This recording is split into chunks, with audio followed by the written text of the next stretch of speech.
যদি tan a equal to n by m হয় তাহলে sin a ও sec এর মান নির্ণয় করো। এটা আমি দু একটা মেথডে করে দেখাচ্ছি। প্রথম যে মেথডটা স্টুডেন্টরা খুব পছন্দ করে সেটা হচ্ছে tan a equal to n by m। tan মানে কি, লম্ব আর ভূমির হচ্ছে অনুপাত, তাহলে এটা ইকুয়াল টু লম্ব বাই ভূমি। কিন্তু এখান থেকে স্টুডেন্টরা যেটা করে ডাইরেক্ট লম্ব সমান n আর ভূমি সমান m ধরে নেয়, তা কিন্তু হবে না। n/m মানে লম্ব আর ভূমির অনুপাতটা হচ্ছে m/n, তাহলে একটা আনুপাতিক ধ্রুবক ধরে নিতে হবে। তাহলে আসলে কি হচ্ছে বলে দিচ্ছি।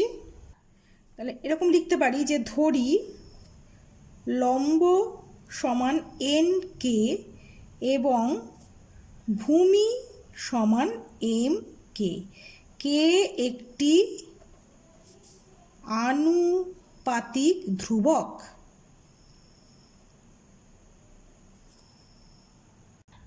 এখন পিথাগোরাসের উপপাদ্য থেকে অতিভুজ বার করতে হবে।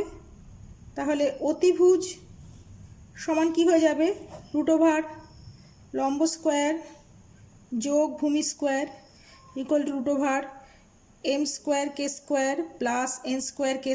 k স্কোয়ার যদি কমন নিই দিই, রুটের বাইরে বের করে দিই, তাহলে k √m² প্লাস n²। এবারে অতএব সাইন এ ইকুয়াল টু কী হবে, লম্ব বাই অতিভুজ।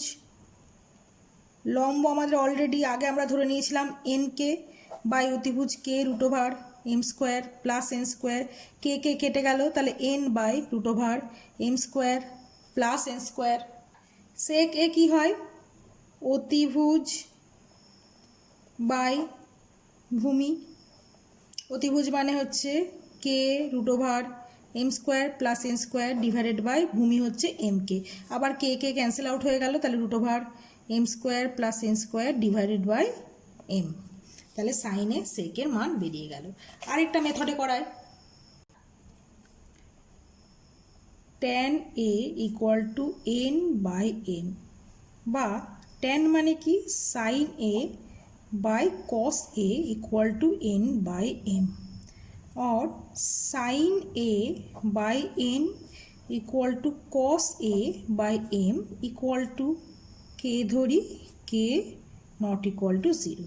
তাহলে therefore sin a equal to কি হয়ে যাবে n k, আর cos a ইকুয়াল টু হয়ে যাবে m k। এবারে k এর মান বের করতে পারলেই sin এর মান বেরিয়ে যাবে। এবার আমরা কি জানি, আমরা জানি sin square theta plus cos square theta equal to 1।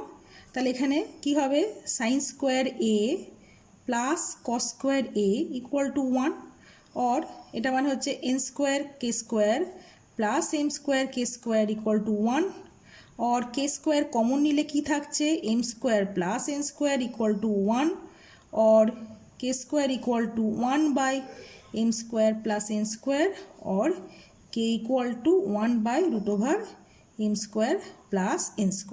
আচ্ছা, কে এর মান পজিটিভ কেন নেব, sine equal to n k আর cos equal to m k রয়েছে। এবারে এ যদি ধনাত্মক সূক্ষ্মকোণ হয় তবে সাইনে আর কসের মান অবশ্যই ধনাত্মক হবে বা পজিটিভ হবে, সেই জন্যই আমরা কে এর মান প্লাস দিয়েই নেব। তাহলে অতএব সাইন এ ইকুয়াল টু কত বেরোলো, এন কে, তাহলে n by √m² plus n², আর কস এ সমান কি বেরোলো M by √m² plus n²। কস এটা মানে অতএব সেক মানে 1 বাই কস, তাহলে এটা উল্টে যাবে, সেক এ মানে এটা উল্টে যাবে m² প্লাস n² এর √বাই m। এটা আরেকটা মেথড। আরেকটা মেথডে করাচ্ছি, tan a equal to n by m, উভয় পাশে স্কোয়ার করে দিলাম, और tan² a equal two n² by m², और উভয় পাশে 1 যোগ করে দিলাম, তাহলে 1 plus tan² a equal to 1 plus n² by m² equal to তাহলে m² plus n² by m²। 1 plus tan² theta সমান কি হয় sec² থিটা হয়ে যায়, তাহলে বাদিকটা और sec² a equal to m² plus n² by m², और সেক এ ইকুয়াল টু কী হয়ে যাবে, পজিটিভ মান নিয়ে নেব √m² plus n² by m। এবার সাইন এ বের করতে হবে। সাইন এ সমান আমরা লিখতে পারি sine A by cos A into cos A, sine A by cos A মানে tan A, R cos A মানে 1/sec এ, তাহলে ইকুয়াল টু ট্যান এর মান হচ্ছে n/m, আর সেক এ এক্ষুনি বেরোলো, তাহলে 1/sec এ যেহেতু, তাহলে নিচে চলে আসবে, তাহলে √m² প্লাস n² বাই চলে আসছে হচ্ছে m equal to n/m into এটাকে উল্টে লিখলে m/√m² প্লাস n², m কেটে গেল, n/√m² প্লাস n²। এই তিনটে মেথডের যার যেটাতে সুবিধা হবে সে সেটাতেই সলভ করতে পারো, এছাড়া অন্যভাবেও সলভ করা যায়।